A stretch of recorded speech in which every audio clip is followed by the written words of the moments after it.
If you were the commander at Iwo Jima, would you have done anything differently? As far as the tactics, I would not do anything different. The Japanese defenses were brilliant. They had a brilliant general, Kuribayashi, and he had been working 8 months on Iwo Jima. They had 11 to 13 miles of tunnels, and I do not know how many caves. We could not do any flanking maneuvers. It was almost always a direct frontal attack. We were shorted by the naval gunfire in the very beginning. The Marines requested 10 days of bombardment by the battleships. They cut it to 5, then to 3 days, and finally, believe it or not, we received 1.5 days of bombardment. We were short of naval and marine air. After 4 days, Admiral Spruance took the Task Force 58 and went to Japan to bomb them.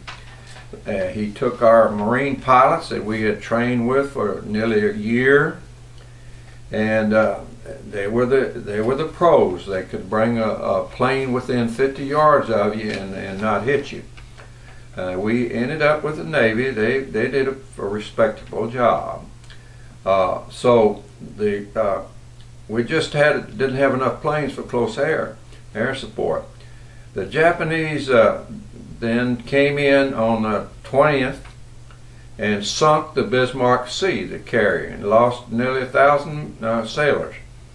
And another hit the Saratoga, one of our older aircraft carriers. It was put out of the war. It managed to steam itself back to Pearl, and that's where it sat. Then another carrier was also hit. So we needed larger bombs. The 500-pound bombs would not destroy many of the pillboxes.